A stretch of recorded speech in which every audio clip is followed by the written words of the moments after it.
Welcome to Veteran State of Mind. I'm your host, Geraint Jones. Happy to be here. Happy to be in your company today, noble listener. I'm happy that you've come along and lended us your ears. We got a fantastic guest for you today, back by popular demand. Really enjoyed the conversations with him. One of the most kind of impressive people out there that we've been lucky to have on the podcast. And when you consider the quality of the guests that we're having, that's saying something. And while we're on the subject of quality of guests, fuck me sideways. The guests that we have got coming on over the next couple of months are just unreal. We've been so lucky to have such incredible experiences and incredible people come on the podcast since day one. Well, that's not true because we had my mate Alex on first. But since Alex, things have been going really, really well. And I want to thank you guys because without you, there is no podcast. So thank you for coming along. If you enjoyed today's podcast, please tell your mates about it. Make a post about it. It won't cost you anything except a few seconds of your precious time. And time is precious, but our guests have come in and given their time up. So how about we repay the favor? How about every time we have a guest on, go and follow their social media. If you've got the pennies and they've got a book out, go and follow them. Go and pick up the book. And maybe if they've got a company, maybe if they produce some nice alley merch or something like that, then you might want to go and support them in more of those ways. But they've given up their time. A lot of these guys are super busy. So to get an hour or 2 hours out of them is really generous of them. So let's pay back the favor. And also want to say massive thank you to the sponsors because without them, it doesn't happen, including Right Flank, who make activewear for men and women. These guys, these guys are veterans, so it's a veteran-owned, veteran-run company. Fantastic athletic wear. I wear it myself. I was wearing it before they were a sponsor of the podcast. They're really top blokes too, and they're going to come on to the podcast very shortly, hopefully. Hopefully we're going to figure that out for sometime in August. We keep pushing it back because, to be honest, we want to do it in person so then we can get a few pints afterwards. But go check them out at Right Flank. That's spelled R-I-T-E, flank, or Right Flank, R-I-T-E, flank, also rightflank.com. Head over there, check them out, pick up some activewear and support some alley blokes. They got some nice caps in at the moment. I like those. They got a nice bit of embroidery on them. Go and check them out, guys. And thank you, as ever, to the indefatigable Royal British Legion. These guys do so much. They help veterans of all ages and shapes and sizes, a.k.a. fat people from the Navy and RAF and alley essence people from the Army. They do a lot of work, guys, from helping businesses, veteran businesses to get off the ground, to artistic projects, which is what I've decided the podcast is. We are an artistic project. So they help us. They help with, they give grants to smaller charities. They do all kinds of things. And times are tough. They might be getting tougher because of coronavirus. So you got to watch out. Got to keep an eye on your pennies, and you can get financial advice from the Royal British Legion. Check them out at rbl.org.uk, or also you can go to at Royal British Legion. I tag them in the posts. They're linked in the show notes, so you can click on them if on that little phone device you got right now. If you go and look in the notes from today's episode, you can click on there, and it'll take you straight through to them. Just go and have a nose around. You might not think that you need any help, but if it's on there, it's buckshy, and you see something you didn't even know existed, well, why not get amongst it? They're there to help you. Don't wait until you're on your ass to get some help from them. Head over there now. Use them. Abuse them if you are so inclined. Nah, don't do that. Don't be a fucking twat. Go over there, but use them, but do it in a polite manner. Who else is today's sponsor? How about me, Geraint Jones? I write books. If you read books, we might be able to have a symbiotic relationship together. So how about heading over to Amazon, checking out Legion by Geraint Jones, or maybe a bit of Brothers in Arms by Geraint Jones. You could just put in Geraint Jones in Amazon and it'll show you all the books I read, except the ones about Anglesey, which have nothing to do with me because fuck Anglesey. Right, hang on, where was I before my hatred of West Wales came out? Books, go over there. I've also got signed copies. If you're interested in signed copies, then just slide into my DMs. You can slide in my DMs if you want for anything. If you do send me a DM as well, I do endeavour to get to all of them. I'm not going to lie. Your chances of getting opened on the first day are higher dramatically if you are good looking. If you're good looking, you're probably going to answer that straight away. If you're a bit, Jesus Christ, stomach's rumbling. If you're a bit more on the skipping bit of kit side of things. You might be waiting a couple of weeks, but I will get to you at some point. Thank you so much for all of your messages, guys. Follow me at GRJ Books. Follow the podcast at Veteran State of Mind. All right, let's get back into today's podcast, shall we? Who have we got here? Who have we got? Tom Satterly. I mean, this guy's got to be one of the most experienced operators to have ever walked the planet, and I am not exaggerating there. You know, Tom's experiences began. One of the main ones at the beginning of his career was the so-called Black Hawk Down mission, as it's known now, where he was there with Delta Force. He went on to serve on all kinds of corners of the world and put in a lot of time in Iraq, where it was just mission after mission after mission, tracking down some of the most horrible human beings that we've faced in the war on terror from Al-Qaeda and various other groups. And Tom then went through the battle on the home front, as a lot of us do. And he's come out of it the other side, and he's come out of it fucking all guns blazing, and now has he has an organization called the All Secure Foundation. We're going to talk about that. But like I said, guys, please go out there, and when we have these guests on, when we finish listening to them at the end of the podcast, do them the courtesy, after they've given up their time, of going to follow them, of buying their book if you've got the money. You know, like, I'll tell you what, guys, how about this? If you're like, I don't know whether to buy, you know, Gez's book or Tom's, go and buy Tom's, right? Let's support the guests. There's no podcast without the guests. So let's support them. Let's get amongst it. And let's get into today's podcast, shall we? Because I'm really excited about sharing this with you today. Here we go. Mr. Tom Satterly. All right, Tom, welcome back to the podcast, mate. Thanks for coming on. No, always a pleasure to be here, man. I mean, seriously, I love your podcasts and I love what you're doing. So thanks for having me back. Appreciate it, mate. You were requested, especially with some of the guys that I was in the military with. They loved you, so I'm glad to have you back on. I want to kind of pick up where we left off. We were talking about Somalia. Who was the kind of Tom Satterly that came back? What kind of version of you came back from Mogadishu, and were you a different person than one that went out there? I think I was different in several ways if I look back on it. Back then, to ask me, I would have said I was tested. You know, I tested my mettle, my strength, my warrior spirit, you know, and I would tell you that I did pretty good. I would tell you that I kicked ass and I was invincible. But I would also, the things that I wouldn't tell you was that it destroyed me, was that it made me angry and hateful, and it took away my empathy and compassion towards humankind. And it probably made me, I'd say racist, but it's not really racism. It was directed towards Somalis. Like if I saw a Somali in the States, I could tell. So it kind of gave me that bitter taste in my mouth for everyone that looked like the people I fought, right? So it sounds like training to me, right? You know, remove that emotion, remove that compassion and empathy, dehumanize the enemy so you can go kill them. And that's necessary. But I carried that with me way too long. I came back cocky, young, real young and cocky and strong. And I had tested my mettle and I had made it through. So I had a lot to learn and I didn't know it. But yeah, I say it was a lot of good and a lot of bad along that path. So you're saying about dehumanization.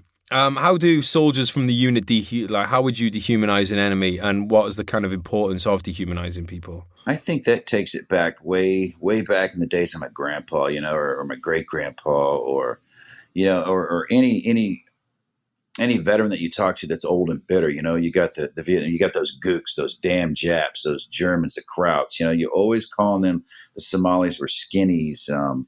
Or towheads for, you know, anybody in the Arab world or something. So you're calling them names versus anything humanistic. So you can kind of dehumanize them so it's not as difficult on your brain, if you will, to take that life. They're not human, so it's okay to stomp at us. It's like kind of stepping on an ant. We don't really think of that. You step on a cockroach. Some people think about it and I try to step on a mouse, right?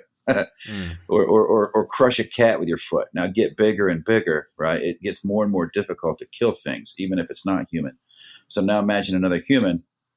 You kind of have to remove that barrier, if you will, that will give you pause when you enter the door. Oh, it's a human. He has a life and children and a job, and he may hate me, but you know, all that gets you killed. So you have to remove that and enter the room, there's a threat, kill it, and then survive the day. And then hopefully you can survive the rest of your life thinking about the human lives that you took. Yeah, I mean, and that's one of the things when you hear people. I mean, even in not in a war zone, the use of the term "pig" for police officers. It's this dehumanization, and it's necessary to do your job. And like you said, it's this protective measure in a lot of ways because you could end up getting your teammates killed if you can't pull the trigger. But did you ever get trained to de-escalate from dehumanization, or was that kind of like some programming that was put into your brain in order you to be able to complete the job? But then did the military ever do anything to take that out of you when you got back? I would say our form of de-escalation was crowd control, like how to control those civilian masses that aren't armed and you can't shoot. We practice with a lot of rubber bullets. I mean, that's not de-escalation, but that's non-lethal. I wasn't trained in de-escalation other than the fact that it taught you only to go for the threats, So you're not worried about nation building in our unit, at least. We weren't worried about nation building. We're worried about taking out the problem, and then we're gone. There's times I've gone on hits and we've done something horrible, made a big mistake.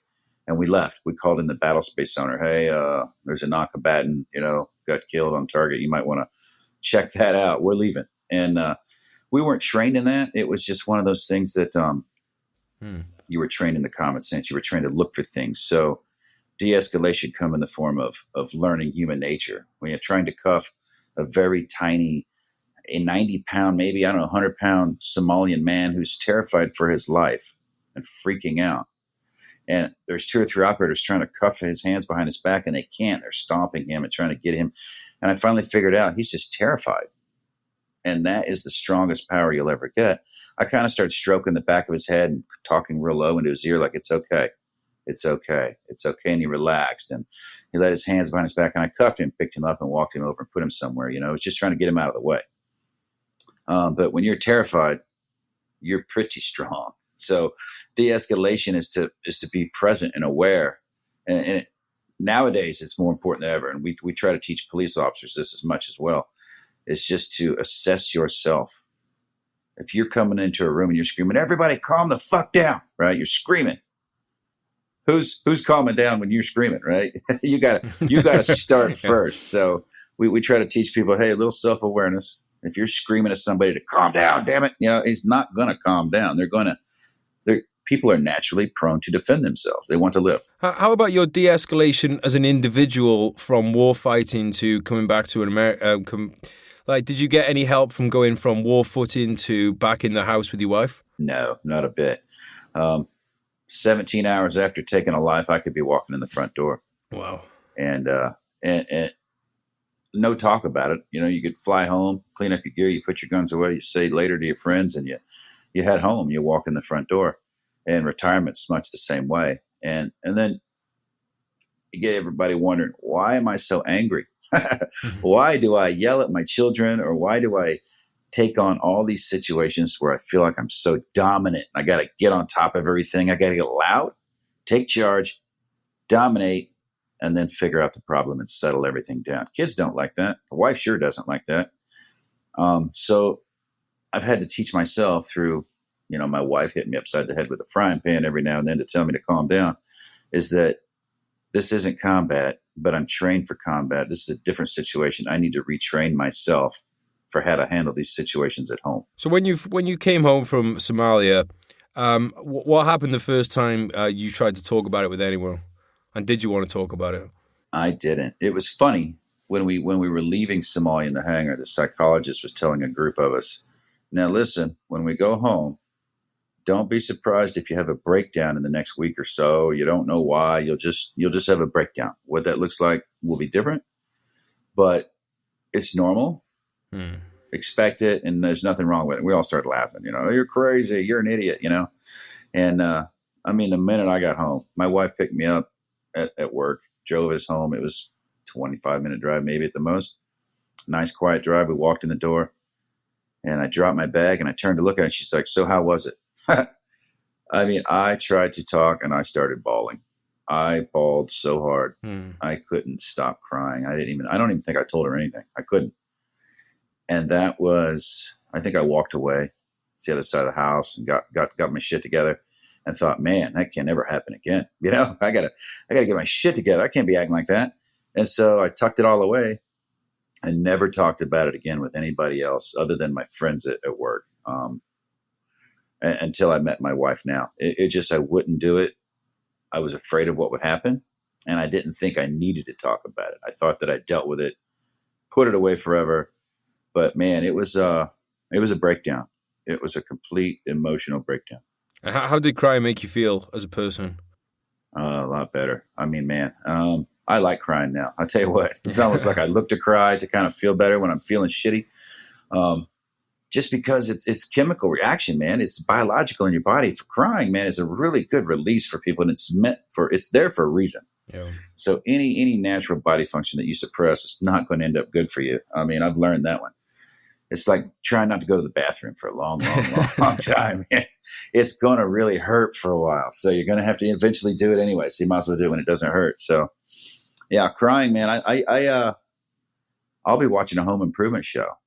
And when they get to the end and that family's like, oh, and I get chills right now just for the happiness of people. I've noticed I've started to cry for other people's happiness. And that is amazing for me. Yeah, I cried last night because someone sent me a video of a kitten. this kitten was paralyzed and this person had taught it how to walk. I was crying my eyes out. Oh, man.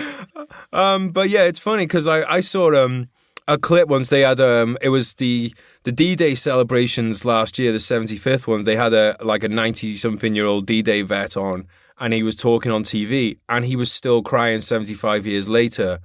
Because one of my friends who is, you know what it's like on anniversaries of bad days, one of my friends, he was like, I feel I should be over this by now. He's talking like 14 years ago. I sent him that clip. I was like, you know, it's all right to have a cry, dude. Like, it's a cry, but would it be fair to say that at the time you felt like a pussy for doing it? Yeah. The quote-unquote pussy? Exactly. And that's exactly what kept me quiet.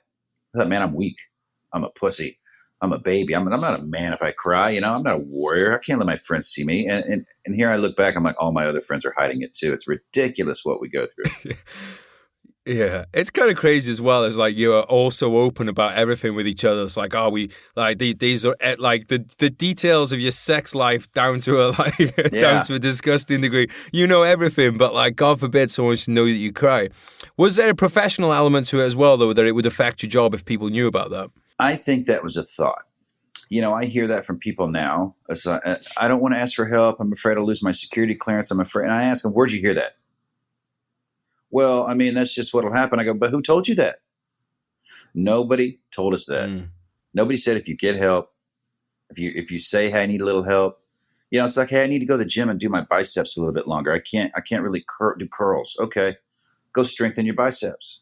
It's the same thing with mental health. Hey, I'm having a little issue figuring some stuff out. You know, okay, go talk to a mental health professional and work it out. It doesn't mean you're sick or weak. It means you're strengthening something that seems off or seems broken or seems different and you want to work on it. Like any other part of your body, it's the same thing. But man, the weight we put behind emotions or saying I'm vulnerable, right? I'm never vulnerable. I'm a warrior. Well, you can't be brave without being vulnerable. So you're wasting your time, right? If it's not scary and vulnerable to go out, then it's not bravery. That's easy. Yeah, absolutely. I was just thinking about something you were saying about when we went on the dehumanization thing, you were talking about to use the term cockroaches. And that's kind of what people they were using that term in the Rwanda genocide, which you mentioned in the book, you know, where there was just hundreds of thousands of people were killed in like a matter of days, I think it was, wasn't it, in the early 90s? That's insane. And they used apparently, you know, that some people cited Mogadishu as an excuse that the United States, one of the reasons they didn't get involved in preventing that genocide. Did you hear that go around at the time? And if so, how did that make you feel? You know, I read that, and I think I actually put a chunk of that in my book because it meant so much that it changed public opinion so well. That's how easily people are swayed in a large group. Go over and stop these bullies from starving hundreds of thousands of people to death. Go do that, which we did, really. We really went over there. And with the battle, even though we lost 19 soldiers and had wounded, okay, that's not a big number. It's big to us, and it means something to me because those are my friends, right? Mm-hmm. But in the big picture of this planet, that's shit. And I hate to say that, and it's not shit to the families. That's not a big number to stop 100, 300,000 people dying. Mm-hmm. And so when Rwanda pops up, we don't want to get involved because of public opinion and what it looked like to get 19 U.S. people killed. We're not willing to sacrifice 19 people to save 300,000. What does that say about us as a race? Now, I know we have to consider this, right? We have to consider the importance of it. We have to consider getting reelected, right? But is that really what human nature is getting reelected? Is that really following human nature? Is that following personal, greed and belief? So, yeah, I understand why we didn't get involved out of fear of public opinion turning south against the leadership, and therefore they lose their jobs. Yeah. And that's the reality of it, really, right? But is that humanity, though? Yeah, absolutely not. And here's the thing, man. If you said to a soldier, hey, look, you might die, but there's a chance 300,000 people are going to live, the soldier's going to take that any day. Going to raise their hand, and they're going to take off running. And if they don't, I don't want them anyway. No, exactly. That's not a person you want to be a soldier. I mean, that's a fucking good return. Like, if you can save 300,000 people with your life, that's a hell of a return on your life. I mean, and that's what it comes down to. And it's funny how we've gone in a short space of time willing to accept millions of deaths in order to prevent that. To now, and I can only think that it's election cycles and 24-hour news, and it seems to be what it is. It's crazy because it's like, look, if you, I think Jocko Willink says this well, and he's not the first person to say it, but he says it well. It's like if you're not to be a soldier, you need to be willing to kill, and you need to be willing to die, and you really do have to be. And I almost feel like, I'm sure you get the same. I get young people messaging me saying, like, is there a chance that I'll be killed if I'm a soldier? Yep. Yes, there's absolutely a chance. And if you're not okay with that, don't become a soldier. There's a chance you get killed walking your dog. I mean, you walk out your door, you could have a stroke. Yes, the chances go up incrementally, but sure.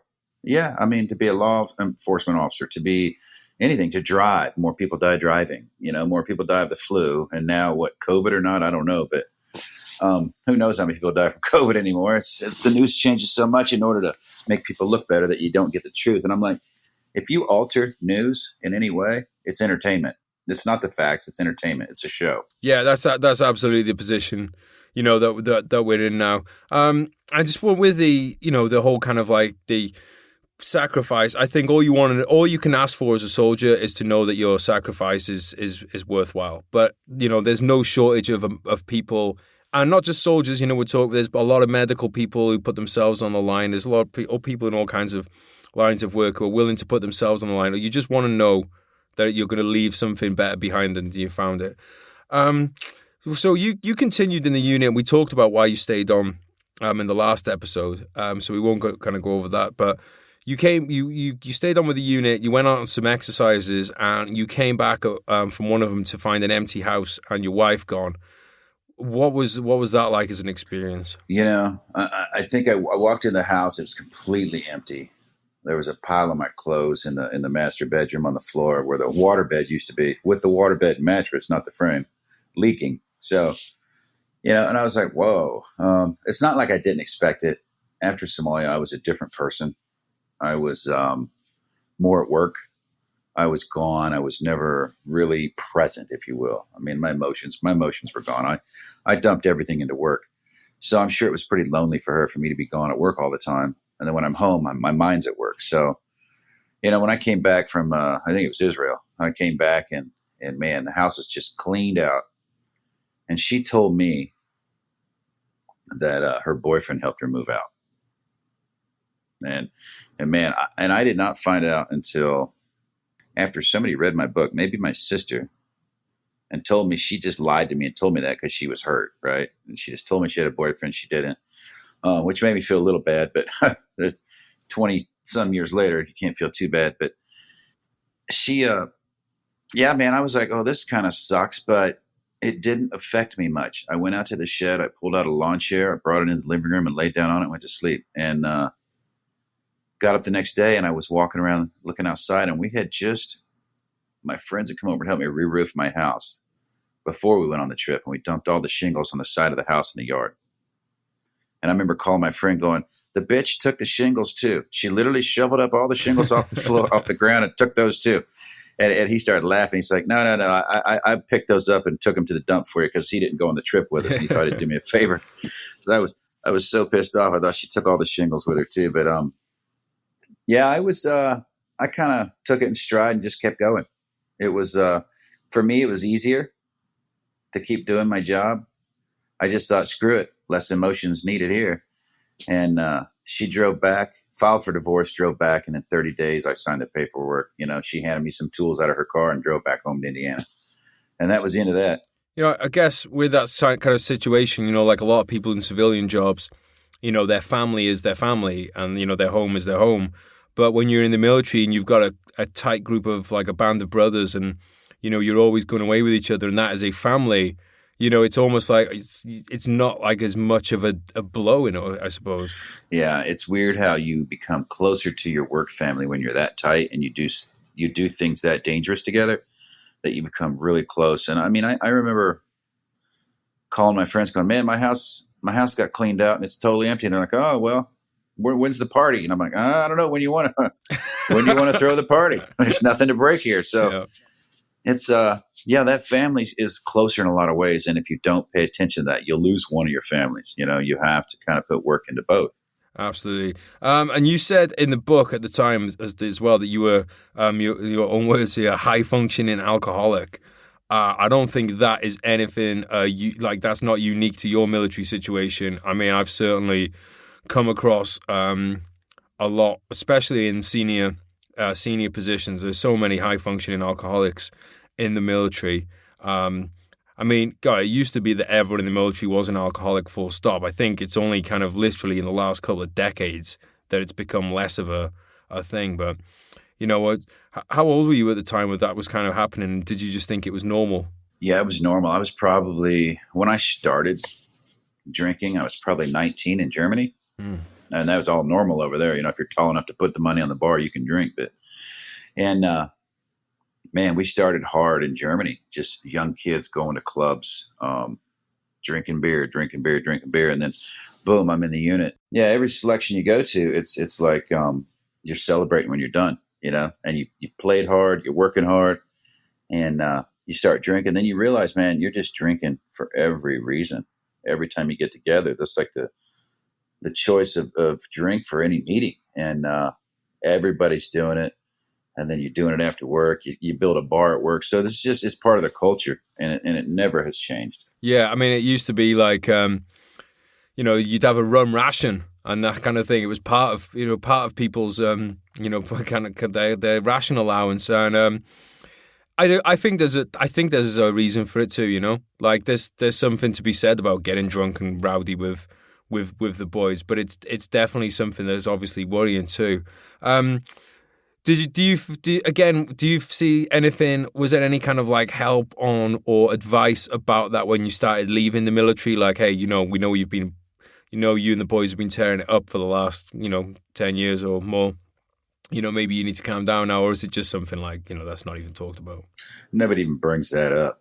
I was going to my out processing meetings. I'd sign in if it was something I didn't want to hear. I'd go to the bathroom and never go back. It was one of those.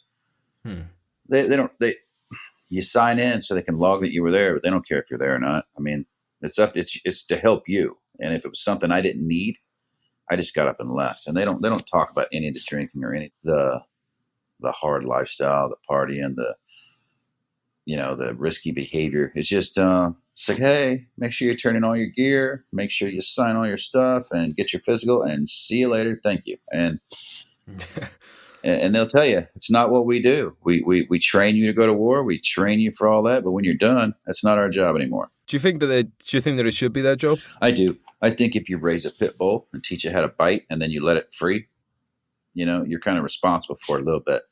We do that with our working dogs. When I worked in the dog section, I was in charge of those guys, and when we retired a dog, I had to put it through this rigorous.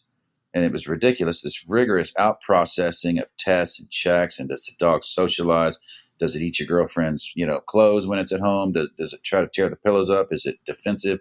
And then either stamp, no, this dog can never go home with somebody, or yes, it can.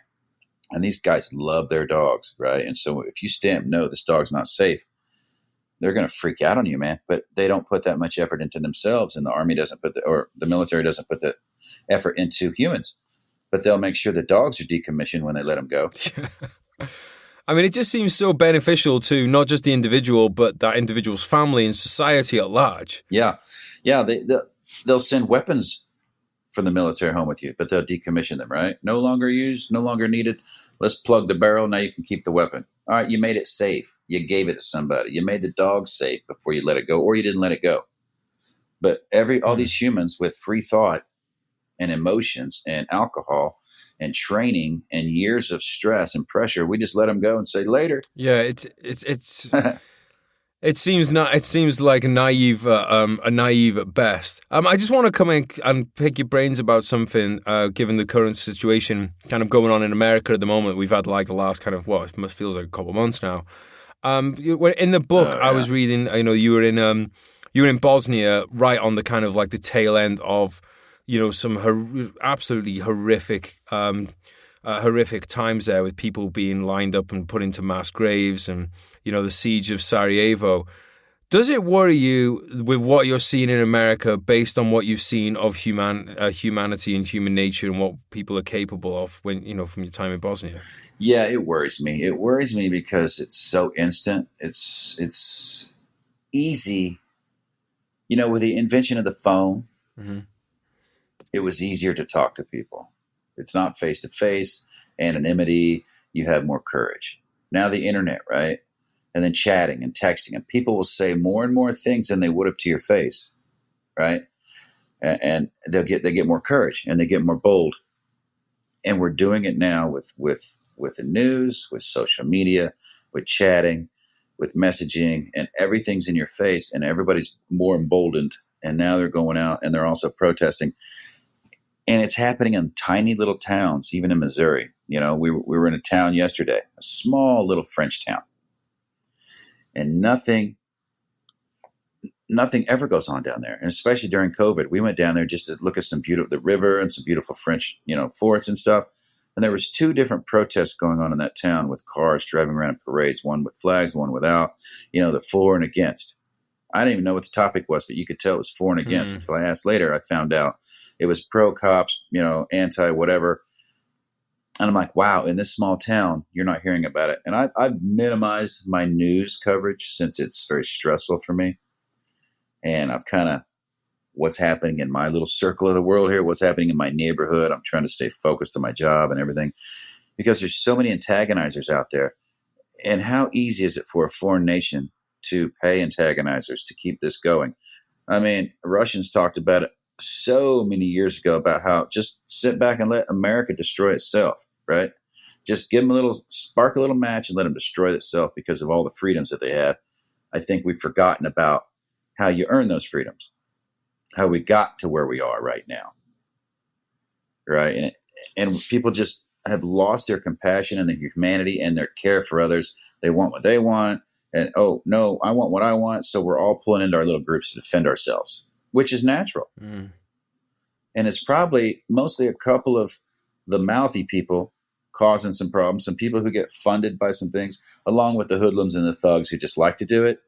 And I don't believe it's the majority, but it's the majority of people who are talking and on TV and throwing rocks. And the rest of us are sitting at home like, when is this going to end? When's somebody going to take over and fix this?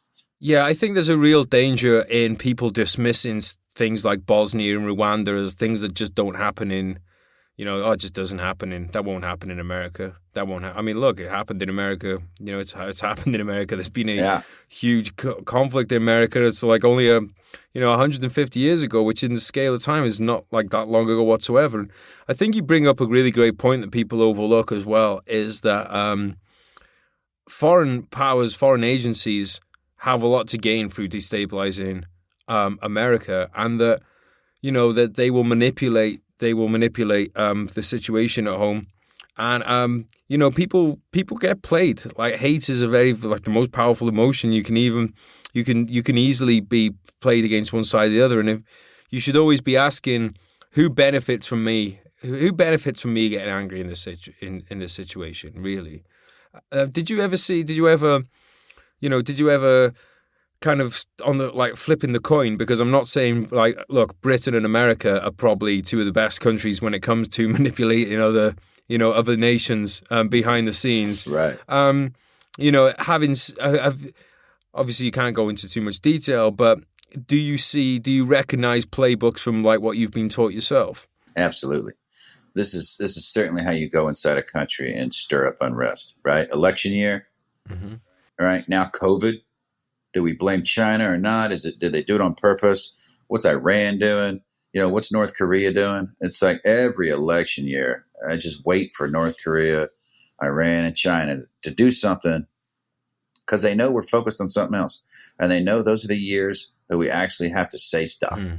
So if you stir up what you want taken care of, we have to address it just to get elected. It's like, so people worry more about their jobs than actually doing what needs done, and they attack what's in your face. So China, Russia, I mean, all these reports coming about how they paid the Taliban to try to kill Americans' bounties. I mean, there's money out there. It's easy money to hand thugs who need money to go do terrorism, I guess, and to go stir up dissension. Pay these Americans some money, and nobody really considers it. It's an organization paying me some money to go stir up, to try to make change. Well, what's that change look like, really? Yeah. What is the change you're doing? You're just if you're getting paid to show up somewhere, that's a job. Yeah. That's not passion. That's a job. That's what I told our new guy. We hired a new director of operations for our foundation. He's like, hey, so-and-so wants to do this, so-and-so wants to do that. And I go, yep, you'll learn. You'll learn. When you have a foundation, everybody thinks you have money and they want to team up with you. And I said, listen, when people say, hey, let's team up, is it to help them or to help us? And if we're paying them, it's a job. They're not helping. It's a job. They're working. So he's like, I'm starting to see the difference now. And these paid protesters that go out to protest, and then you get another group of paid protesters go out and throw rocks. They blame the original group. So it's so easy to distract from who's really doing it and what the topic really is when we get overbearing with the emotions. And like you said, fear and hate, fear is a strong emotion, and people will lash out from that. Yeah. Would you, the Russian thing, were you just not surprised at all when you heard that? No, I mean, honestly, man, we're the good guys, right? But I mean, what don't we do? What don't we do too, right? Yeah. So, we've had spies get caught. We've done things to manipulate, and it's every country's doing it for the good of their country, right? And every country's saying the other country's doing it to screw us over and to try to screw us over. Of course, right? That's the country's jobs. So when we raise our hands and go, we're the good guys, we're the saviors of the world. Yeah, okay. Yeah. We don't do anything like that at all, do we? Yeah. We know we do. You must have come across guys who shipping weapons to the Mujahideen in the, like when you first came into the unit. There must have been some like Afghanistan veterans around. I don't know if you can talk about that or not, but I know certainly the SAS in the 80s, like those guys used to go out there and take out the, I think it's the Stinger missiles, for the Mujahideen and things. And, like, it's not personal, like, is it? It's just, that's the business of war. It's really not personal. So I didn't, as a soldier, I didn't feel like it. I didn't get any animosity towards Russia. I'm like, well, of course, that's the game. No, you know what? Russia to visit, pretty cool place. I'm sure they're cool people. I mean, they're doing the same thing we're doing, right? We're cool people. They probably think we're horrible. It's who knows what they think. I mean, but it's what your government. It's what North Korea tells their country every morning when they wake up. Blow up America. The West is bad. Blah, blah, blah. And you grow up as an adult and that's all you've ever heard. That's literally your entire life. It's not weird to you. Yeah. It's not wrong to kill an American. It's not wrong to hate America because that's the way you've always been taught your whole life. And we've been taught different, thankfully. But when people operate on fear, man, they'll do some crazy things. Yeah, I mean, I worked on, I did the ship security for a while, and the crews were quite often Russian. So it was great to actually, spend a lot of time living and eating with them. And a lot of them had a real problem with America. Like, not so much Britain, but America, they had a real big problem with. Even so far as some of them had like, they were fully bought in on I mean, I love a good conspiracy theory myself. I quite like this one. That America was deliberately releasing great white sharks off of Egypt to ruin the Egyptian tourism industry and things, but they saw like they genuinely believed, because these were good guys, you know, they were lovely to me, you know, so they were good guys, but they believed America was the bad guy.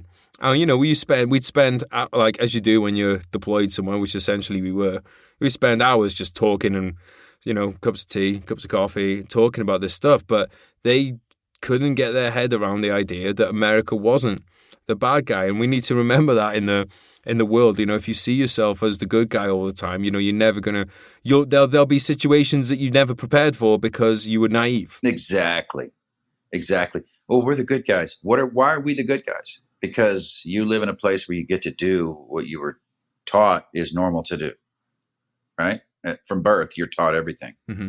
You're fed things that your family likes. You're taught things that they like to do. So if you're living in that neighborhood and everything's normal, you're fine. Now you join the military and you get out and you see the other parts of the world, right? And you're like, oh, okay. So other parts of the world are doing the same thing.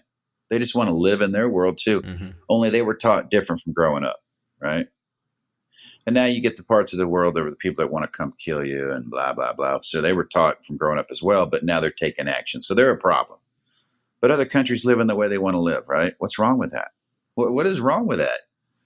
As long as it's not, you know, interrupting our life. Yeah. And then you get into the whole thing about, well, what if they take lives and what if they do this or what if they do that? Okay, now you're imposing your will on them. Now that's a whole nother question. That's a whole nother conversation to have. Yeah, it's a very tricky waters once it comes down to, you know, it's one of those things with the whole kind of thing going on at the moment with police brutality and things. I'm like, look, you know, I can condemn police brutality, but at the same time, I have to put my hands up and say that I've cheered when I've watched buildings get blown up that people lived in Afghanistan and Iraq.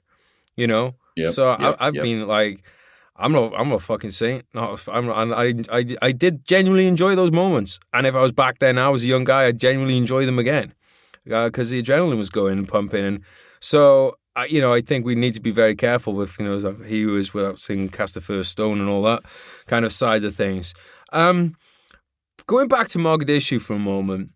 Or rather, what I should say is you know, obviously they made Black Hawk Down based off the back of that mission, and you talk in the book about how unit operators, obviously, you know, given the unit is the unit, you guys weren't directly involved with the filming, but you know, you watched the movie, and how did that feel watching it? How did that feel watching it back about such a, you know, I suppose that was the day in your life, like the kind of the pinnacle of your life in many ways at that point. What was it like seeing a movie made of that? I learned a lot. It was I've seen it one time. I saw it with my friends when they screened the movie before they released it, and so it was different watching it with a room full of operators and rangers that were there, and you could joke about some things. But I learned a lot of things that went on that I didn't know went on, because in combat you're focused on what's happening in front of you, obviously, and I didn't really talk to these people. That was the ranger point of view. So there's a lot of stuff I didn't really know that happened that I learned while watching a movie. And then there was some stuff that I was, you know, talking with your friends like, hey, I did that. Like, yeah, but I did that too. I'm like, oh yeah, lots of things happen in different places. So you kind of figure it out. But, you know, it was, since then, I haven't been able to watch it because of the real emotions attached to the drama, you know, playing out on the screen. It's too real for me. And I've been trying to watch it. I think I tried to watch it a couple of years ago, maybe last year. I got a little bit through it and it's like, okay, it's good. One day I'll be able to watch it all the way through, hopefully. And that'll be like my medicine, my healing, was to be able to, you know, like my speaking on stage about Somalia and what I did in life is healing for me as well. It's very cathartic. So I'm sure that watching it would be, they captured a lot of what I knew, and I learned a lot more of things that went on that I didn't know about, and it really opened my eyes to combat stories and movies of war and what that really means when they're supposed to be, you know, based on actual events. You know, like The Lone Survivor, told by the only survivor, right? Of course, it's his story. I mean, what does he really know what went on? So that's all probably made up based on what could have happened, you know? I mean, that guy took some pretty good tumbles down a mountain. I'm like, no, come on, man. Nobody gets up and walks away from that one. So, you know, they're entertainment, and we got to keep that in mind. And I wouldn't nobody would watch a movie that was truly a war movie for too long because it's too depressing and it sucks. Yeah, it's a tough one because like growing up on movies, war movies, um, you know what's crazy about the World War II movies as well is some of them were made while World War II was going on, and some of them were made like right in the wake of it, and you've got like you see a lot of death in it, but you don't see death. There's people throwing their hands up everywhere and falling over. But I don't know if because now that you've got people are very like I was watching a murder mystery like kind of show yesterday, and this guy gets shot in the face, and like his whole fucking face was hauled out. I was like, Jesus fucking Christ! But they're getting pretty good at that effects, aren't they? Yeah, they are. But it didn't make. But it's still. I'm just thinking. Because I always used to say, oh, if kids could see what it was like, they wouldn't want to go. I don't think that's true. I'm sure kids were seeing that going, oh, I still want to go. It's video games have desensitized them. Everybody's been desensitized to death now. I mean, honestly, it's on movies. It's actually more real on TV looking at it than people realize. And you get so used to seeing it that it's like, oh, yeah, it's normal. It's normal. People are more afraid of the situation leading up to it. The emotions, the things that you can't really capture in a movie is the emotion of the fear of somebody approaching you and screaming at you and something's going to happen. Watching it on TV play out to other people, I think kids think they're tough. They think they can go do this stuff. But when the real emotions hit them, it's like, wow, this is nothing like I thought. Because I've been seeing it my whole life with no emotions attached to it. Yes, exactly. It's like if you're looking at a lion in a fucking zoo, you're very chilled out. If you go into that cage with a lion, things are going to be very different. Someone asked me this week on social media, like, have I become desensitized to gore? And it was actually, I literally just finished looking at it because I'm doing some research on a cartel project, and it's not hard to find a lot of horrible cartel stuff online. Yeah. And I say, well, I'm looking at that stuff, sure, but the older I get, the more morally disgusted I get. So it used to be that I was like not morally disgusted at all. I was like, yeah, fuck these people, they deserve it. And now I'm like you were saying, these people are usually just being taught up in, like if you guys had been brought up on the same street, you might have ended up being best friends rather than trying to kill each other. Exactly. And that's where communication comes in. If you just talk to people and listened to people, and you get to know that you're both really the same. You both really kind of want safety, security, connection. You want to be able to grow up and do what you want and do things in life and take care of your family. You're like, oh yeah, we have the same goals in life. Oh, wow. Imagine that. Yeah. Well, no one thinks they're the bad guy, do they? Because these like, the people we'd say are the worst people in the world, like let's just use ISIS for instance. They think that what they're doing. So let's look at us because the thing is suicide bombers. From what I was reading about, I was reading this book by a guy that was in Al Qaeda, and he was saying that it's not just that he goes to heaven, because this is what we get told is he thinks he's going to heaven, so he's very selfish blowing these people up. No, he's been told that his whole family go to heaven. Now, if you told me my whole family goes to heaven if I go and blow up a cafe, I might go and do it because if I believed in that God. Exactly. Because I'm not just doing it for me, I'm doing it for my whole family. And once you know that little bit of information, then all of a sudden that enemy has changed a little bit. Then you're like, oh, so he's not just doing it because he thinks he gets to fuck virgins. He's doing it because he thinks his whole family gets to go to heaven. Yeah, my wife and I had that chat yesterday on a drive down to that little town. And she's like, so why do terrorists keep doing this? Why don't those countries change? I go, here's a problem. Here's a problem with Americans from what I see as an American.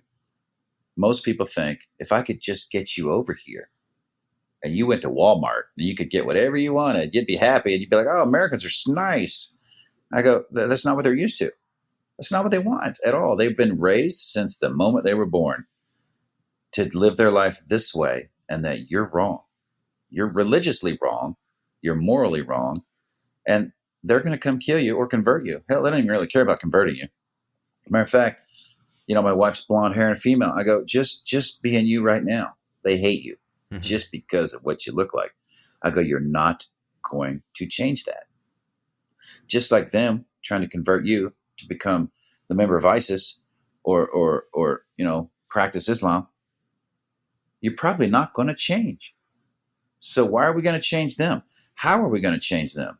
why are we even trying to change them other than we don't want you to come kill us, obviously. But they think they're the good guys. They live their life that way. And my wife's like, well, they're kind of, they're looked at like criminals. They're looked at like bad guys who don't do what they're supposed to. I go, we found ledgers. They pay these people. These guys that blow themselves up, they pay their family. Their families are taken care of. And she goes, and they do it? They pay them after they blow themselves up? I go, if they didn't, they wouldn't have any more suicide bombers. These guys aren't doing it just to die mostly. They're also doing it to take care of their families, just like we're doing our job to take care of our families. And that's their only option because they're uneducated and that's all they've been taught. Yeah, it's one of those things that honestly, sometimes I think that they actually look after their people better than we do. Because they genuinely are regarded as martyrs and they're looked after and their families are looked after. Same in South America. People are like, oh, why do people support the drug cartels? Well, because they bring work. They bring some in like the areas. Some areas they bring stability, because like a lot of the governments, we have, as much as we do have issues with our governments in the UK and in the US, they're nothing compared to the issues you get with governments in South America, which is, again, partly down to the UK and US because we do a great job of undermining them when they do start going well. But they, like, it's not as simple as that. It's like they're not the bad guy to everybody. If they put food on your table, like I saw videos of cartels during the when the pandemic was, kind of like when people were really freaking out, going around dispensing food, dispensing water, dispensing masks to people. Like, do they go out and cut people's heads off? Yes, but you know what? People's heads come off in a drone strike too. We take people's heads off. Oh yeah. Death is death. Unfortunately, we can't say just because we do it from fucking 10,000 feet that we're better than somebody who's getting his hands dirty. We've all got blood on our hands. You use the tools available to you to use. We use drones from Vegas. They use hand-to-hand machetes, man. I mean, they're getting in there and doing it, and they're still there, right? Yeah, I mean, I was going to say in one particular battle space, like you went out to Iraq in the early days. I mean, that place is still going on. How do you kind of view the situation in Iraq now? Obviously, it's not somewhere where a magic pill is going to sort everything out, but do you see it as a situation that is going to play itself out over? Is this something that is resolvable in a few years, or have we missed the opportunity and this is now something that was going to take decades and decades to sort itself out? I think it was always going to take decades. I mean, people are like, why are we still in Iraq? Why are we still in Afghanistan? We're still in Japan. We're still in Germany. How long ago was that? I mean, you develop relationships, you start making money probably. There's probably some money involved in that, So countries pay to stay over there to help build up their stuff. And then some of the leaders are corrupt. I mean, ours aren't, right? But some of their leaders are. Sorry, I was going to say Tony Blair was worth less than $1 million when Iraq started. He's now worth 60. So, yeah, but he's not corrupt. I mean, humans are going to do what they do. Just because we think we're the good guys doesn't mean that we're not going to do wrong things as well either. When do we pull out of Iraq and when do we say screw it, or when, who knows? I guess it's all depends on what's financially suitable for us, or what what's going to happen when we pull out. I don't know if we care other than based on finances, really. Who knows what the government does their reasons on? I would only be guessing. I was a pawn as a soldier to go do the bidding of whatever. To do my job, and you always hope you're being sent for the right reasons. But I don't really truly know what their reasons are. I mean, if we believe in conspiracy theories on one side, we got to believe it on the other, right? It's everywhere. Sure. So there could be some rich people running contract companies that are making so much money that are talking to the higher ups to say, listen, we can't pull out because we'll lose this much money. And then that means you won't have any money for reelection. Who knows? I mean, I'm not stupid to think that we're the good guys and we're just trying to help, man. Doggone it. We just want to make sure everybody has a bicycle and a hamburger in the refrigerator.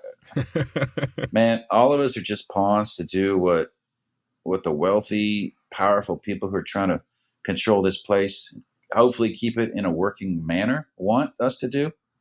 And there's heads of every government doing the same thing. Even if you knew, so to go back into the younger version of yourself, if someone had told you hey, we're going into this country and we're doing it because of money and, that's it. That's the bottom line. We're doing it for money, but you're going to get to fly around on helicopters, fast rope onto people's homes, kicking doors. Are you in? Would you have said it? Would you have gone for it? I'd have probably put my hand right up. Mm-hmm. Yeah, Sounds same. cool. America, right? Yeah, and I think there's nothing wrong with like admitting that. Like I definitely believe that. Like I'm against why we went into both places of Afghanistan. I fucking go back to both in a heartbeat. What was your kind of operational tempo like when you were out there? God, we would do between 3 hits a night to 10. And it was you could go do one hit and would find something in a house and that would lead us to another. And I would pack up, say, all right, guys, let's roll down a couple blocks here, turn right, blah, blah, blah, hit this house here, send up the information up higher. And they're like, yep, hit it. And I'd go roll out and do another one, until we ran it to nothing, But other nights would have, all right, there's going to be 10 hits we're going to do tonight. Let's break apart. We'll hit these 3 at a time. Then we'll rotate and we'll hit these 3 and then we'll rotate, That way they couldn't call each other. Anytime we wanted to bust up a cell, we tried to do as many as we could in one night at one time if possible. But it was nonstop. It wasn't always violent. I mean, it wasn't always difficult and violent, but you're always terrified. You never know when it's going to be. I never wanted to get comfortable with it. So it sounds like you had a lot of control then as an NCO, that you had like a lot of kind of a latitude to make those calls about follow-on targets and such. Yeah. The guys on the ground, the guys that went in the door, I'd let them make the plan, and then I would approve it with the officers. Like, yeah, it's a good plan, but we would never really turn it down unless it was really stupid, and it would never was. It was always, you guys are going in the door, come up with a plan. Here's the house we're hitting. They'd brief it back to us, and we'd be like, yep, that's a good plan. And then we would go execute that plan. NCOs, the unit is kind of it's an NCO run unit. It's mostly NCOs, lots of experience there. The officers that come in are more of the administrative guidance kind of guys, if you will. And if they sit back and listen and learn, eventually they start picking up things from their senior NCOs that have been there forever. They start making good decisions. They all go on to become generals, right? They learn good leadership by leading these men and watching these men who know what they're doing already. I mean, my leadership job in the unit was so easy. I mean, I'm leading other E9s who know what they're doing already.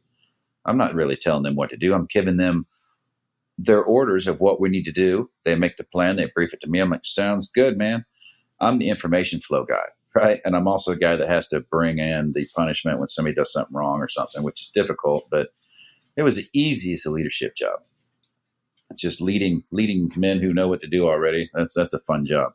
So is it very much big boys rules in the unit where people will be responsible for themselves without you having to be on their case? Yeah, mostly. I mean, we're all human, and guys lose their way, but mostly. I mean, honestly, I was just passing along information from higher. Hey, or lower would send me up. Hey, we want to go do this. We want to go on a trip down South America and do an area familiarization, get to know the area because this is what's going on down there, and I'd like to be familiar with it. Sounds good to me. See you guys later. Be safe, And and they would go do those things. So they generated from the bottom up, top down. I mean, everybody was generating work that needed to be done, and it all got done.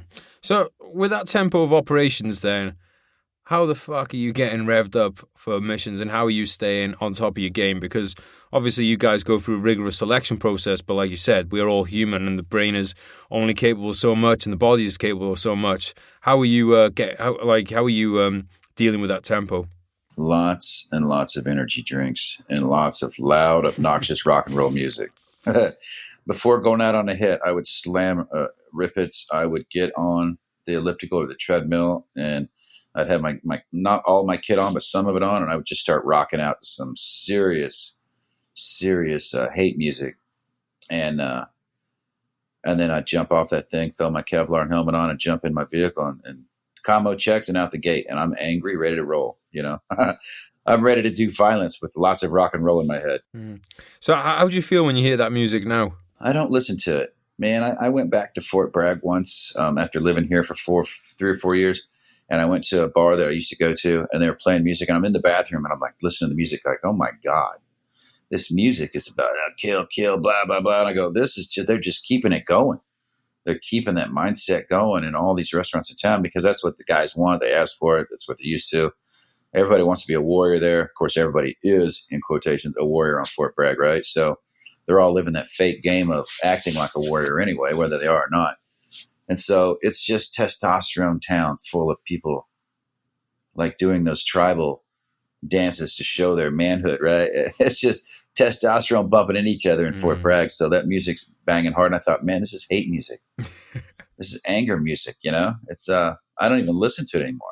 What kind of music do you listen to now? Anything that's good. My wife has a lot of different contemporary, top 40 stuff. A little less rocker of band music, and she started introducing me a bunch of new stuff to me. So it was kind of interesting. I wasn't like a big music guy, but if I found music I liked, I'd listen to it all the time. Like if I found something I like, I will burn it out. I will burn it to death and listen to it over and over again. And then I'm like, I never want to hear that again. And then I'll get a new one. Is that like a trait you have of going all or nothing on something? Yep, that's me. I'm all or nothing. I'm either, and as I'm getting older, I'll dabble a bit and be like, I'm all in, and I'll dabble like, okay, never mind. That was a nothing. I should have backed off. But so now I test things a bit, and I'm like, okay, never mind. But before it was either all or nothing. I didn't either interest or none at all. Yeah, and that is something again when it comes to drinking or drugs. I've said this before to people. I'm like, I'm a really good drug addict. Like I'm the best drug addict. Like I was like, I'm going to if I'm going to drink and do drugs, I'm going to be the best at it. You give me alcohol, it's all gone. I mean, I drink now. I don't drink at all. I drink less now. But back in the day, if there's alcohol in the room, I had to drink it. Like we had to get rid of it. Yeah, I had to get rid of it all. Do you think that comes in before the military, or is that something like is that just the kind of person that the military attracts? I think I learned that in the military. Of course, as a kid growing up in high school, I was sneaking my Mad Dog, I'd get in the rum if I could get a hold of some. But I left the U.S. before I was old enough to buy alcohol, and I'm in Germany now, and I'm drinking at bars. So burning it down started early for me. I don't know if that's all the military, but it's all that I've seen. The regular army, the airborne units, the regular guys, everybody, all of them. They just love to get together and drink. And how about the all or nothing mentality in general? Do you think that is something do you think people with the all or nothing mentality, regardless of whether it's like physical training or whatever, do you think that's just the kind of person that gets attracted to the military? I think that's the kind of person that gets attracted to the different levels of the military. I think I was that way growing up. So yeah, I got pulled in, and I came in just for 4 years to get out, right? I tried to be a medic at first. They talked me into something else. So I went into I went into combat arms. I wasn't thinking of combat arms. So, but again, I was getting out in 4 years, so it didn't matter to me. And I just started seeing more combat arms kind of schools, and I thought, man, this is what I want. But I've seen administrative military people seem like they have their shit together a little more, if you know what I mean. Like they're more civilianish, if that's what it is, or they're just more kind of, look, we're not crazy, but we're here to support you if you need anything, paperwork or whatever. But you crazy guys go out and do this shit if you want. I'm like, all right. Yeah, that's kind of how it seems from this end too. Right, this is going to sound like a weird question to listeners. Who is the most famous person to ever spit in your face? Yeah, that would be Saddam Hussein, the little lucky guy. He got a good one off on me. I'm going to tell people, I'm going to cut it short there because I want people to go and get the audio book. So if that hasn't wet people's whistle, I don't know what will, because it's a brilliant story. Probably one of my favorite ones out of the whole book. But yeah, I just wanted to drop that little teaser in there for people. I was like, Jesus Christ, like that's pretty bloody awesome, man. That is one for the grandkids. That is. Right, get back onto kind of not transitioning out of the military even necessarily, because this is something that still goes on while it's in. One of the things that we fight for as soldiers is that we always say, I'm fighting for my friends, I'm fighting for my family. But at the same time, we put them through fucking hell. By going away and doing that fighting, we end up putting them. We're going. I'm going to go away because I don't want my family to suffer. And then while we're there, while we're away, they suffer. And then when we come back, we can be the worst enemy that they've ever had. Why is that? I did it myself. About those who verbalize one thing, but their actions are completely different. So are you really speaking your truth? I love my family more than anything. I would die for them. Really? You're never home. They're doing everything on their own. And when you go home, you treat them like shit because you're angry and bitter and So the reality of living your word is what we kind of preach to a little bit these days of listen, CEOs do the same thing. You don't have to be military. Pro athletes, rock stars, they're always gone. You hear the party and lifestyle, right? How many rock stars are married, stay married? How many actors live in that lifestyle, stay married? How many pro football players you hear of are cheating or they don't stay married? It's kind of a warrior mentality of we say the word warrior, but really when you're trying to be the best at what you're doing, whether it's a warrior or football or soccer or baseball or acting or singing or a CEO of an organization, something's going to suffer. And that's typically your family. Unless you really have your shit together and you're that good at work. Oh, by the way, and you're that good at home. I mean, that's a superhero right there. Somebody who can manage and dedicate that much time at work, no matter what you're doing, and be good at it. And then when you go home, just transition. All right, honey, I'm home. Let's hug and have a picnic, versus bringing home the shit from work, right? The dirt from work and the anger from work. And we always take it out on the ones we love the most, the ones we're the most comfortable with at home. And man, we treat them like shit. Yeah, I mean, dude, post-traumatic stress is contagious as well. Like if you come back with it and you terrorize your family, then guess what they now have? We call it secondary PTS, and it is prevalent, and suicide rates among spouses and children are on the rise.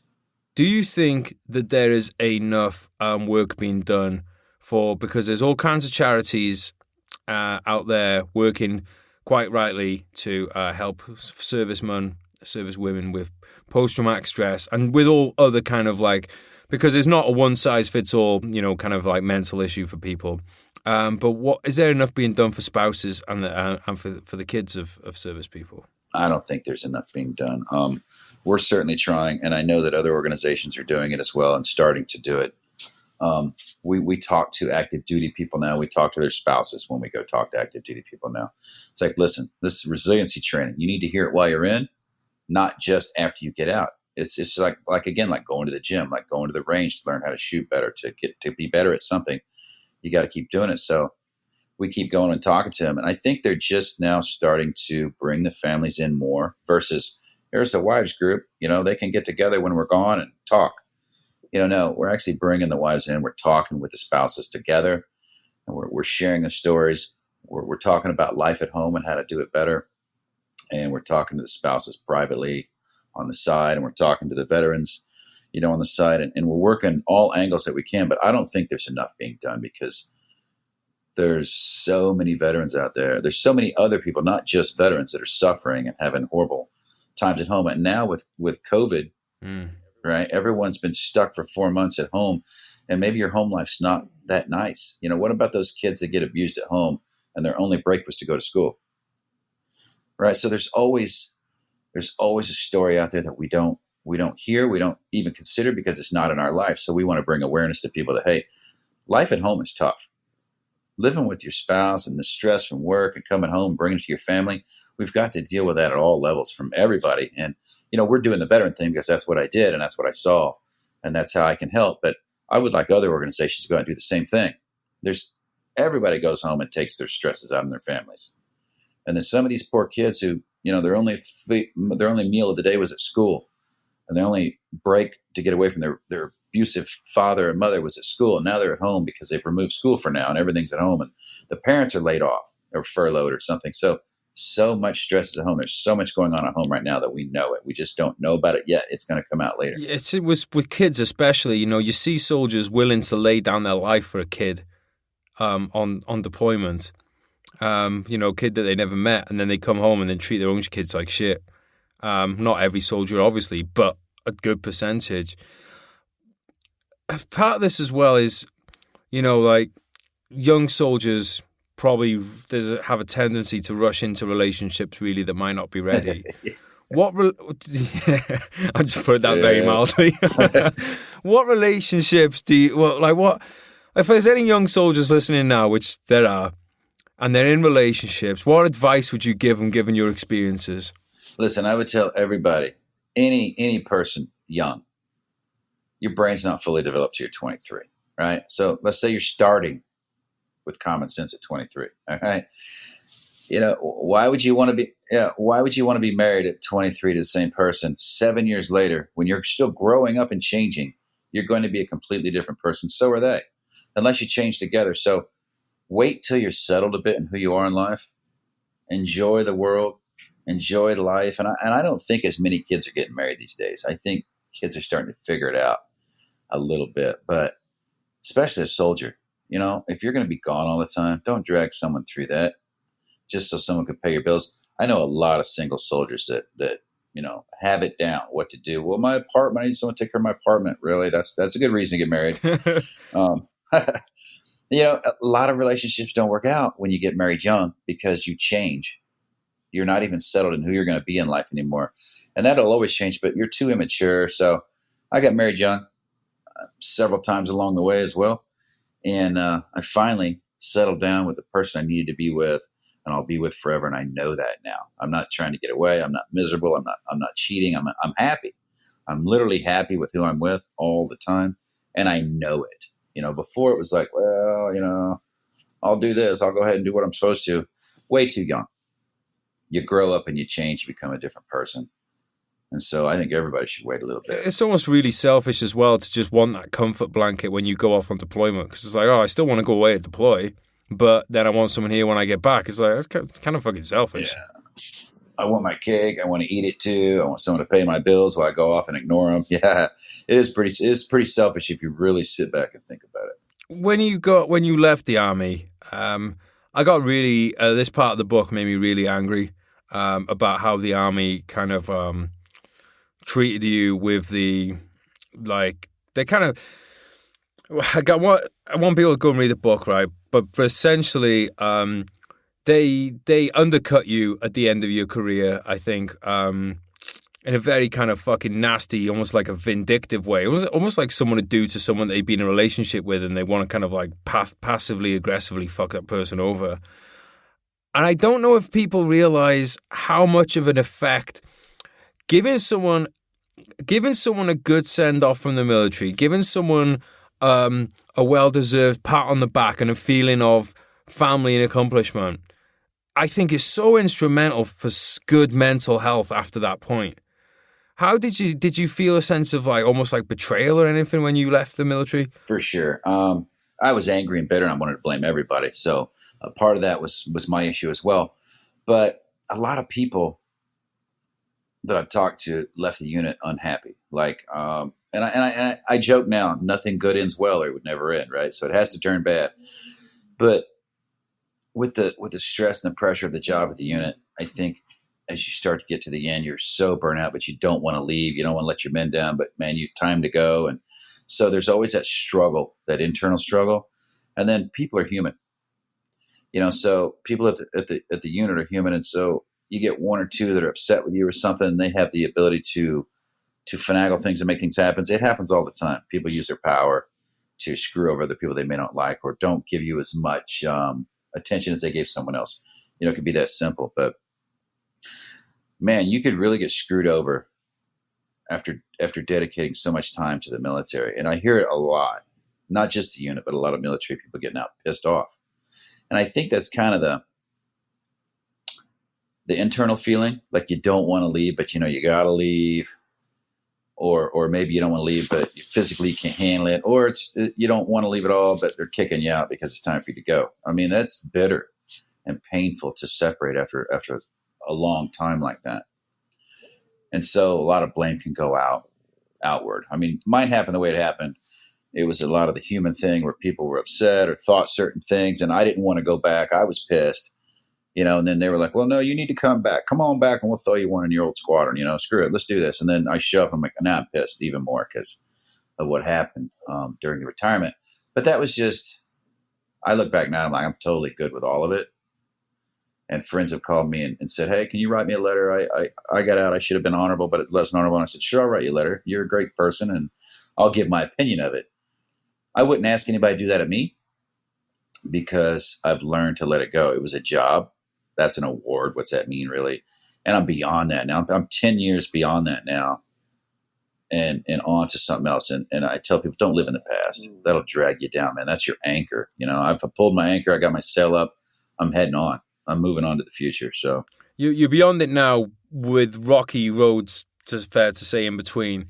Do you think that that was a kind of like part of the contribution to why you had such a difficult time in those years, and those years after? Oh, yeah. So I think it's a very important lesson for anyone that's in a command position to remember is like what might seem like a little thing to you might make a huge difference to somebody, that's about to go in there. We have to, kind of put ourselves into somebody else's shoes. So if you're a commander and you've got guys who have given up so much, it might be a piece of paper to you, but to that or a folded flag or unit flag or a painting, all these things that we give people when they leave, but that. So that thing can be something really tangible for them. No, it means a lot too to get those things that to hang on your wall to have that memory. I have a little plaque that says thanks. I think I threw it in a drawer. I don't even know where it's at anymore. I mean, that's a traditional thing that the unit gives out. Small little triangle plaque with the word thanks on it, and that's all we ever really did it for, right? We didn't do it for awards or this that. You did it because you're supposed to be doing it because you want to do it. But when you don't get certain other things, it's like, wow, I just gave you 20 years. At a very, very low pay rate. And I went around the world, did all kinds of shit and lost a lot of friends. And you're not going to give me this award because you think this happened and it's not even true. But, so I was very bitter at the time. But, humans are humans. Humans are going to make mistakes and do things. But, man, those awards do mean something to people at the time. And it's part of a helpful transition. And as silly as it may sound, we moved as a society into giving everyone a blue ribbon, right? Everyone's a winner. Everybody's a winner. And we're raising these kids that don't know what it's like to fail. Yet the society that came up failing the entire time and now they've succeeded, we don't give them a ribbon either because, well, you weren't perfect all the way through. So, like, you give my kid a ribbon, I can't get a ribbon? Yeah. One of the interesting things that you mentioned, because we've had other podcast guests say this as well, is like, you've got problems, but when you were asked by a therapist about would you go back, you said yes. And then they used that to say that you didn't have post-traumatic stress. Because everyone we've ever had on the show that had post-traumatic stress all said, yeah, I'd go back. Was that like something you came up against, which was a kind of like a fundamental misunderstanding between what they dealt with civilian PTS rather than military PTS? Yeah, she literally said, "You special ops guys drive me crazy because your duty, your service and duty." I go, "What are you talking about?" She goes, "You're always too afraid to say you wouldn't go back." I go, "I just told you I don't want to go back. I told you I would go back if they called me to go back because I'm trained to do it and it would help somebody and they must need it. It's my job. It would have been my job to go back. So that's what I would do." It's like asking a doctor, would you go back to do one more surgery to save a life, or are you retired now, or are you so done with surgeries? That guy would probably go back and save that life, You're trained to do it. You got the skills to do it. Do you want to do it? No, it's terrifying, but everybody's afraid. It's what you do with that fear, right? It's what you do after the fear. Do you think there's a better understanding now of what military PTS is, as opposed to, say, somebody that's been involved in a bad car accident? I hoped. And I hope that it is, at least from 10 years ago when I went through all this. But I was at a friend's house. I stopped at a friend's house last week, out in the front yard, chairs out, having some drinks spread out. And he had some friends show up. And one of them he's a professional comedian on a cruise line, so he's out of a job, right? And then another was a course stenographer. She's out of a job, so they're furloughed. And I was telling a story about going to the mountains and how this hillbilly was shooting off his gun at night and yelling "Yeehaw!" really loud. He's like, "Oh, were you back in Iraq? Did your PTS kick in?" I mean, that gave me a bad feeling of what civilians think, right? Not higher ups who are doing stuff, or not in my world, the world of people who are trying to do stuff about it. So that's what's familiar and what I hear.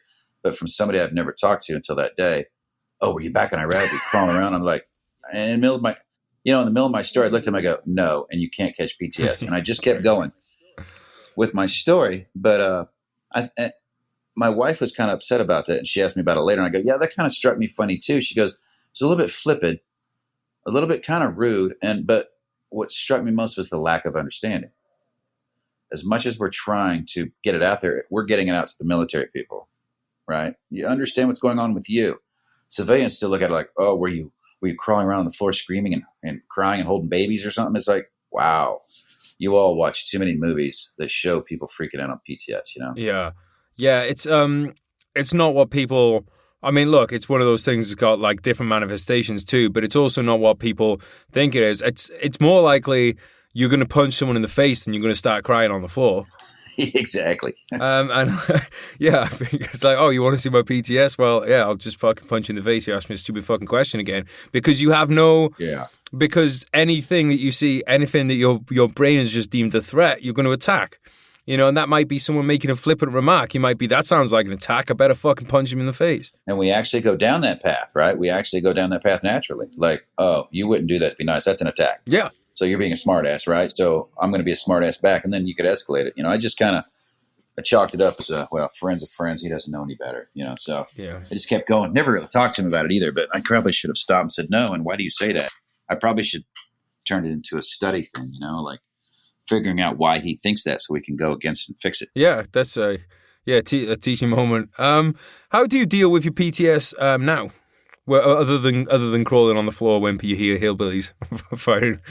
Yeah, I hear firecrackers. I go crazy. You know, I talk about it with my wife. Whenever I start to get upset about something and it's for no reason, I bring it up immediately. So it's awareness, and she knows I'm aware of it, and she's aware of it. And if I'm getting mad at her or the kids or something from something they're doing, instead of just getting mad, I tell her about it. Hey, you know what? I'm really getting upset about this. Instead of getting upset, I tell her I'm getting upset, and I talk about being upset. And she's like, well, why? Let's figure out why you got upset, where it came from. So creating my own awareness around my emotions has been the most help in me getting over this, is to be aware of how I behave to others, because I'm behaving that way based on my past, not them. They have no idea. So if I'm aware of what I'm doing and I can stop it, talk about it, people understand it, and then we go on, it's no big deal. And what's your lifestyle like? Man, I'm on the phone all day. I'm either doing podcasts, interviews, or helping people. Lots of research on the internet, and then I'll go out and I'll do some yard work.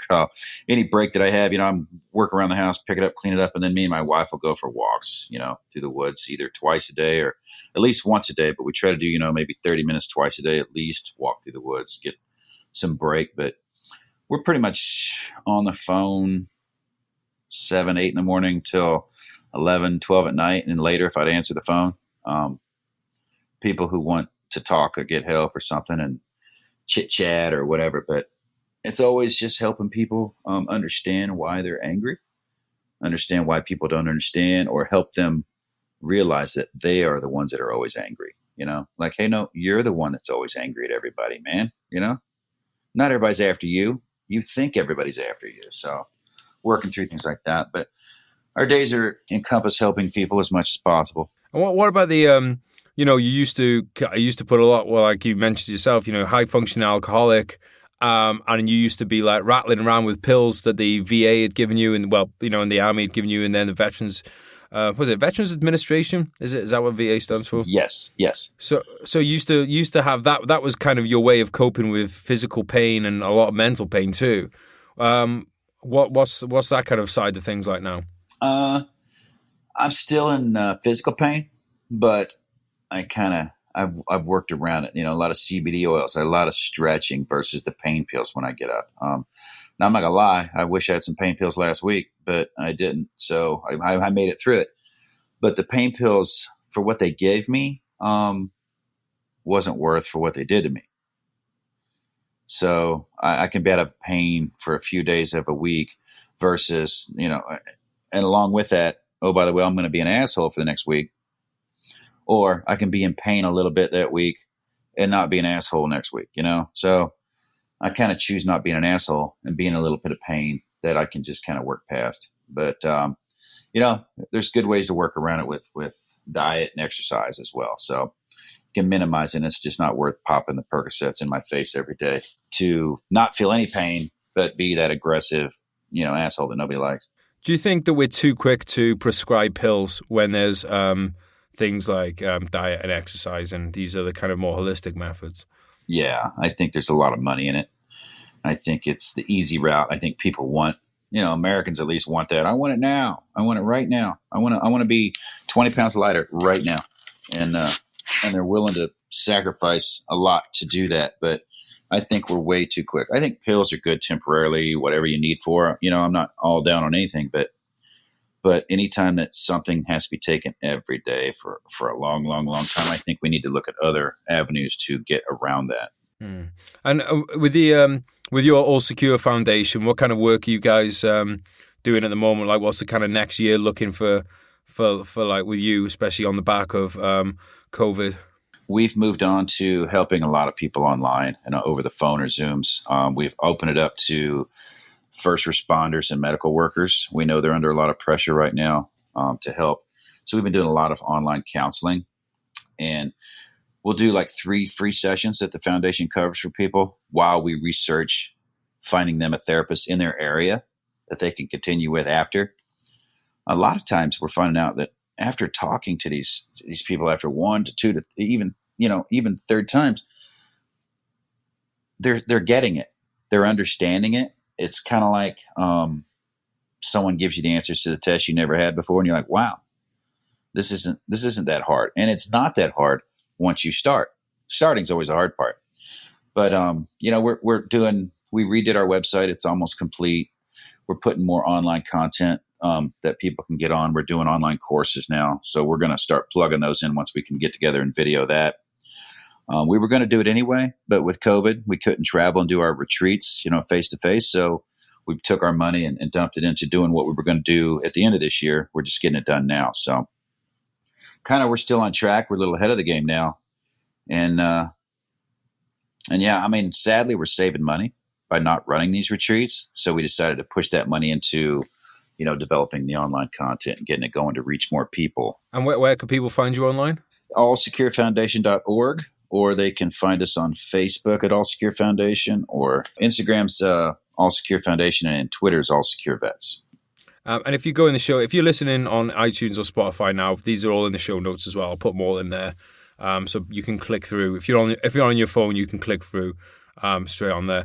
Tom, mate, we're out of time. That's flown by. Thank you so much for coming on again, mate. It's been a real pleasure. No, always my pleasure. I appreciate you having me on, man. I love what you're talking about and love what you're doing. Well, guys, thank you so much for listening today. Tom, thank you so much for coming onto the podcast. As we said earlier, guys, please support our guests as they have supported you and me and the podcast by giving up their time. Go and give them a follow right now. Get off your phones before you go looking at your TikToks now or sending pictures of your pieces to anybody. Go and give Tom a follow. Go and give All Secure Foundation a follow. And if you got the pennies, pick up a copy of All Secure by Tom. If you go to www.vsompodcast.com/books, then Tom's book is linked up on there. It'll take you through to it. I listened to the audiobook. I recommend the audiobook. I really enjoyed it. And if you've enjoyed listening to Tom on the podcast, I think it goes without saying that you're going to enjoy listening to him for 9 hours on the audiobook. I think it's about 9 hours long. It's a roller coaster, and I thoroughly recommend it. Please also, guys, support the Royal British Legion, support Right Flank. Everybody's linked up in the show notes, so everyone's there for you in one convenient little place. Thank you so much for being here today. If you loved it, please tell your friends, make a post, and we'll catch you next Monday for another episode. Love you, bye. Yeah. Listen.